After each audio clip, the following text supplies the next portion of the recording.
Sports talk में फिर से एक बार आप तमाम लोगों का स्वागत है और इस्तकबाल है। आप तमाम आईपीएल के मैचेस एंजॉय कर रहे होंगे, लेकिन कई ऐसी मैचेस हैं जिसे देखकर दिल बहुत ही नाराज़ हो जाता है।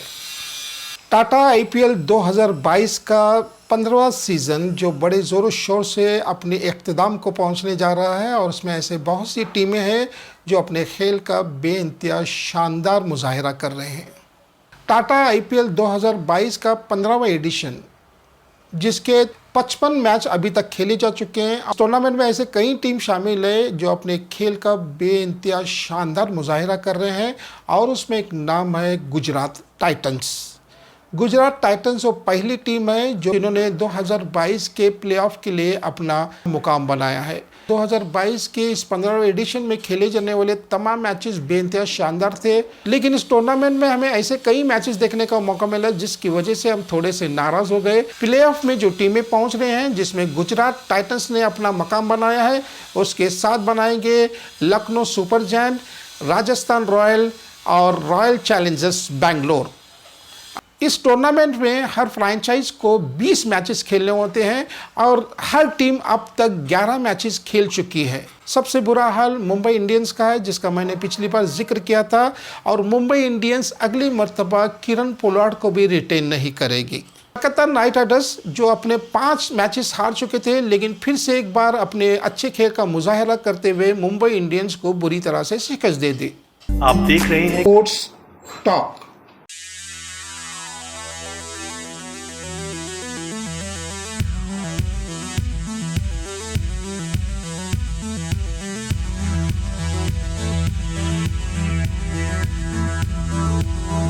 आप देख रहे हैं स्पोर्ट्स टॉक। तो प्लेऑफ की 4 टीमों का तो फैसला तकरीबन हो गया है। इस टूर्नामेंट में 8 मैचेस और खेले जाने हैं। क्या बाकी टीमें भी प्लेऑफ में पहुंचने की कोशिश करेंगे?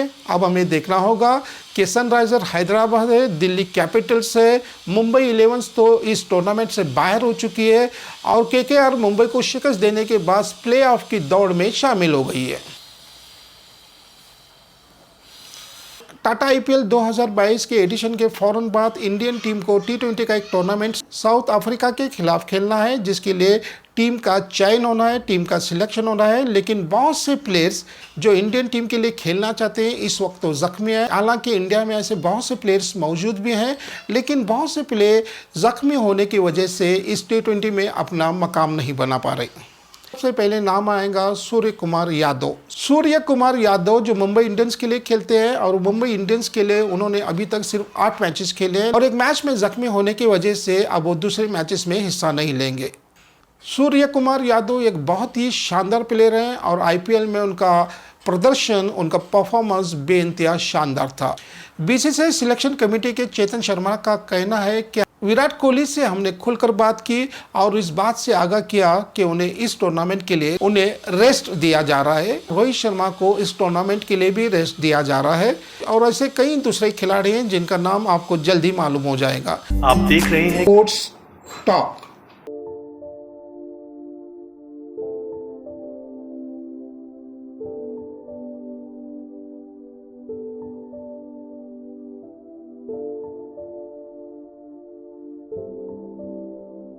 आप देख रहे हैं स्पोर्ट्स टॉक। विराट कोहली एक बहुत ही अच्छे खिलाड़ी है, एक बहुत ही शानदार खिलाड़ी हैं। उनका खेल देखने से ताल्लुक़ रखता है, लेकिन इस वक्त वो एक बहुत ही बुरे दौर से गुजर रहे हैं। उन्होंने आईपीएल में अब तक सिर्फ एक हाफ सेंचुरी बनाई है और उनका टोटल स्कोर 8 मैचेस का आप देखेंगे तो सिर्फ 216 है, यानी एक मैच के हिसाब से वो सिर्फ 20 रन बना चुके हैं। लेकिन हर प्लेयर में दौर ज़रूर आता है कि वो आउट ऑफ फॉर्म हो जाते हैं। रोहित शर्मा भी एक बेइंतहा और बेहतरीन खिलाड़ी हैं जिन्होंने आईपीएल के 5 ट्रॉफी मुंबई इंडियंस को जीत कर दिए, लेकिन इस वो भी बुरे फॉर्म में चल रहे हैं। और हमें दीपक चहर भी एक बहुत अच्छे बॉलर हैं, लेकिन इंजरीज की वजह से वो भी इस टीम में शामिल नहीं होंगे। दीपक चहर को एक बहुत बड़ी रकम देकर चेन्नई सुपर किंग ने हासिल किया था, लेकिन आईपीएल के किसी भी मैच में वो नज़र नहीं आए। टाटा आईपीएल 2022 के 15वें एडिशन में ऐसे कई कैप्टन्स हैं जिन्होंने पूरी तरह से अपने खेल का मुजाहिरा नहीं किया और वो बुरी तरह से फ्लॉप हो गए और अपने तमाम शायकीन को, अपने तमाम फैंस को मायूस किया। मुंबई इंडियंस की कैप्टनसी करते हुए उन्होंने अब तक 10 मैचेस हार चुके हैं। रोहित शर्मा एक बहुत ही शानदार खिलाड़ी हैं और उन्होंने कई ऐसे कीर्तिमान, ऐसे रिकॉर्ड बनाए हैं जिसे तोड़ना मुश्किल ही नहीं, नामुमकिन है। लेकिन इस वक्त वो अपने बुरे फॉर्म से चल रहे हैं, जिसकी वजह से उनके शायकीन, उनके फैंस बेइंतहा मायूस हैं। हम उम्मीद करते हैं कि रोहित शर्मा भी जल्दी अपने फॉर्म में वापस लौट आएंगे। उसके हम जिक्र करेंगे रविंद्र जडेजा का। रविंद्र जडेजा को जैसे कि लॉटरी लग गई थी। MS धोनी जो CSK के कैप्टन थे, अचानक ही उन्होंने अपनी कैप्टनसी ओहदा रविंद्र जडेजा को देने का फैसला किया, लेकिन रविंद्र जडेजा को कैप्टनशिप रास नहीं आई और जैसे ही रविंद्र जडेजा ने CSK की कमान संभाली, उसी वक्त से CSK पॉइंट टेबल में सबसे नीचे मुकाम पे पहुंच गई। इस वक्त रविंद्र जडेजा जख्मी है, जिसकी वजह से MS धोनी ने दोबारा CSK की कैप्टनशिप की कमाल संभाल रखी है। श्रेयस अय्यर भी एक अच्छे खिलाड़ी हैं, लेकिन उनके एटीट्यूड बहुत खराब है, उनका सुलूक बहुत खराब है। कलकत्ता नाइट राइडर्स ने एक बड़ी रकम देकर उन्हें खरीदा और उस टीम का कैप्टन बनाया, लेकिन वो भी आउट ऑफ फॉर्म लग रहे हैं और आउट ऑफ फॉर्म होने की असल वजह यह है कि उनका एटीट्यूड सही नहीं है। आप देख रहे हैं स्पोर्ट्स टॉक।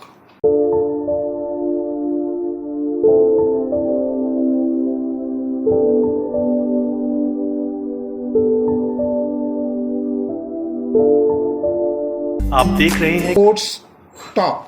क्रिकेट की दुनिया में जहाँ पे बहुत से बॉलर्स आते हैं और जाते हैं, अपना परफॉर्मेंस देते हैं और कब तक वो टीम में रहेंगे इसकी कोई गारंटी नहीं दे सकता। टाटा IPL 2022 के 15वें एडिशन में एक नाम जो बहुत इंतजार सुर्खियों में है और हर अखबार की हेडलाइंस बना हुआ है, सोशल मीडिया पे इस बॉलर का जोर शोर से शोर मचा हुआ है और बॉलर का नाम है उमरान मलिक। उमरान मलिक कश्मीर के रहने वाले हैं और सनराइजर हैदराबाद के लिए खेल रहे हैं और बहुत ही तेज़ रफ्तारी से गेंदबाजी करते हैं।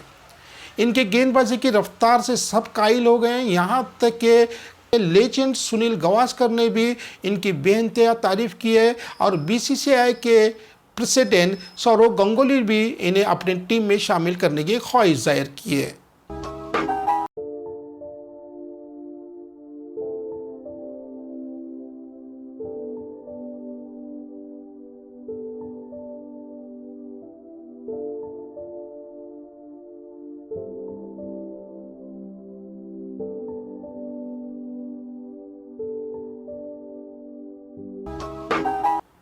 ऐसा और एक खिलाड़ी है जिसका नाम है मोहसिन खान। मोहसिन खान ने अपने 3 सीज़न मुंबई इंडियंस के लिए गुजारे, लेकिन मुंबई इंडियंस ने उन्हें कोई मौका नहीं दिया। मोहसिन खान जो एक बहुत ही शानदार बॉलर है, लेकिन मुंबई इंडियंस ने उन्हें कभी खेलने का मौका नहीं दिया और 3 साल तक उन्हें बेंच पे बैठा रखा।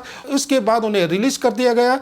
मुंबई इंडियंस इस टूर्नामेंट में हारने की वजह यह है जो इस टूर्नामेंट में 10 मैचेस हार चुके हैं और उसकी सबसे बड़ी वजह है कि उन्होंने बहुत से ऐसे शानदार खिलाड़ियों को रिलीज किया, जिसकी वजह से उन्हें आज ये दिन देखना पड़ रहा है। लखनऊ सुपर जायंट के लिए अब मोहसिन खान खेल रहे हैं और अपने शानदार खेल का मुजाहिरा कर रहे हैं। वक्त किसका कब बदलता है कोई कुछ नहीं कह सकता। हमें चाहिए कि हमारे फ्रेंचाइज के पास ऐसे डायरेक्टर्स होना चाहिए जो खिलाड़ी को पहचान सके। आप देख रहे हैं स्पोर्ट्स टॉक।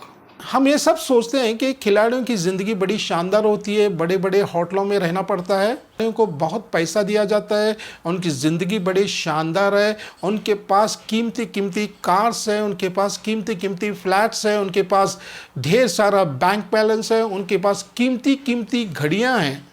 लेकिन इसके बरखिलाफ उनकी ज़ाती ज़िंदगी, उनकी पर्सनल लाइफ में ऐसा भूचाल आया होता है कि आप उसे सुनकर हैरान रहेंगे।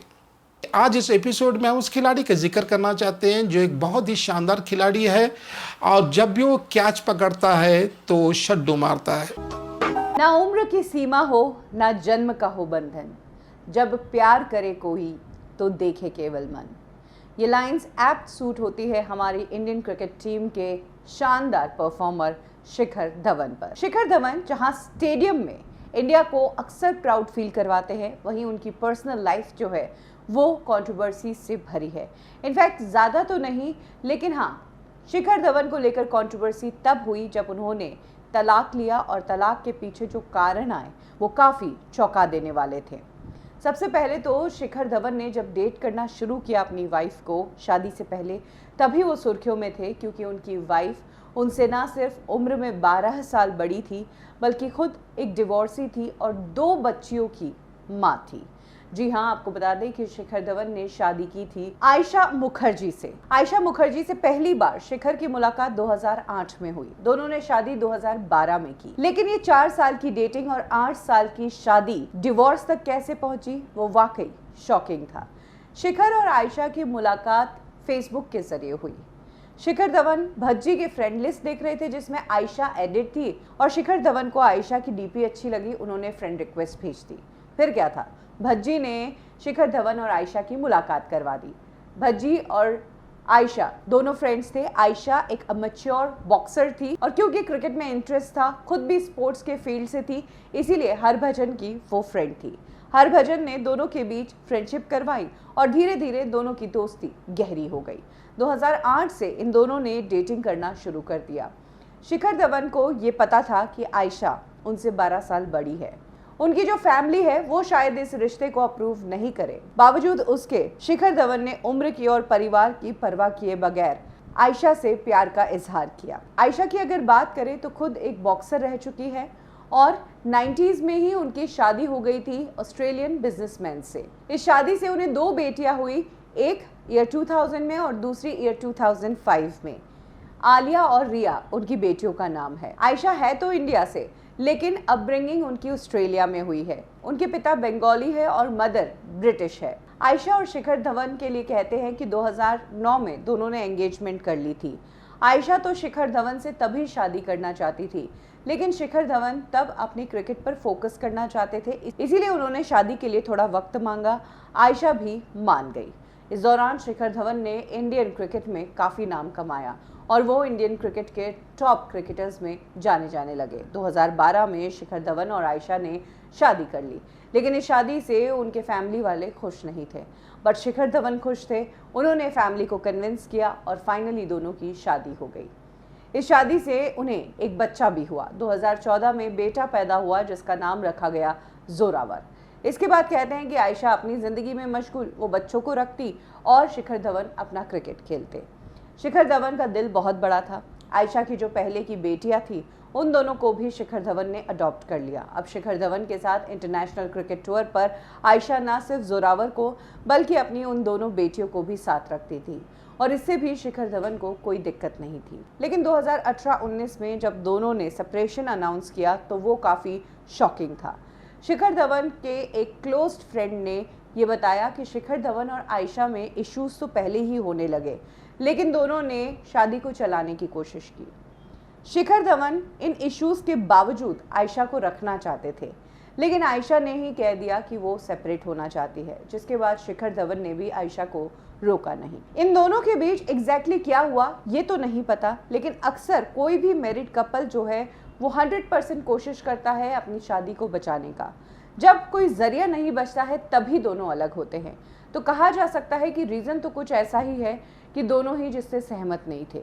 दूसरी चीज़, जब आयशा ने सोशल मीडिया के जरिए अपना डिवोर्स अनाउंस किया और कहा कि इस डिवोर्स ने मुझे मजबूत बनाया है और मेरे लिए डिवोर्स का मतलब ये कि मैंने खुद को चुना है, किसी और का नहीं, मैं इस डिवोर्स को पॉजिटिवली लेती हूँ। उनके उस पोस्ट पर लोगों ने आयशा को गोल्ड डिगर बताया और कहा कि आयशा ने शिखर धवन से सिर्फ फेम, पब्लिसिटी और पैसों के लिए ही शादी की।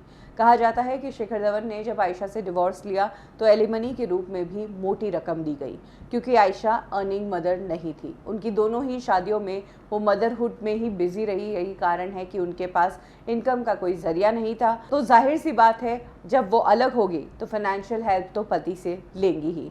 और यही कारण था कि शिखर धवन से अलग होने के बाद लोगों ने इस शादी के टूटने की पूरी जिम्मेदारी आयशा पर ही रखी और लोगों ने कहा कि शिखर धवन से तो जो कुछ हो पाया वो उन्होंने किया। उन्होंने अपनी शादी को बचाने की भी कोशिश की। आयशा शादीशुदा थी, उम्र में बड़ी थी, फिर भी शादी की, इज्जत दिया, परिवार में एक्सेप्टेंस दी। लेकिन आयशा जो एक शादी नहीं संभाल पाई, चलो मानते हैं कि पहली बार गलती हो सकती है, लेकिन जिसकी दूसरी भी शादी नहीं चले उससे समझ आ सकता है कि इंसान का नेचर क्या है। यानी कि कह सकते हैं कि इस शादी का रीज़न चाहे लोगों के बीच सामने नहीं आया हो, लेकिन लोगों ने इस पूरे माहौल से प्रिडिक्ट कर लिया था कि इन दोनों में से गलत कौन था। और इस तरीके से शिखर धवन की उनसे 12 साल बड़ी बीवी से तलाक हो गया और शादी टूट गई। शादी के बाद ऐसा लगता है कि शिखर धवन का बेटा जोरावर उनकी वाइफ के पास ही रहता है। ऐसा इसलिए कह रहे हैं क्योंकि तलाक के बाद शिखर धवन ने अपने बेटे के साथ एक पोस्ट डाली थी जिसमें उन्होंने कहा था कि मैं जोरावर से 2 सालों बाद मिल रहा हूँ, जिससे ये साफ होता है कि शादी के बाद मासूम बच्चे को भी उन्होंने अपनी वाइफ को ही दिया, क्योंकि जाहिर सी बात है एक माँ ही बेटे का ढंग से ध्यान रख सकती है। और इस तरीके से ये कपल स्प्लिट हो गया। स्पोर्ट्स टॉक में खबरों का सिलसिला जारी है और हमें उम्मीद है कि हमारा स्पोर्ट्स टॉक आपको पसंद आ रहा होगा। आप बराए करम इसे शेयर, लाइक और सब्सक्राइब करें। ऐसे बहुत सी किस्से हम स्पोर्ट्स टॉक में लाने की कोशिश करेंगे। तब तक के लिए खुदा हाफिज। आप देख रहे हैं स्पोर्ट्स टॉक।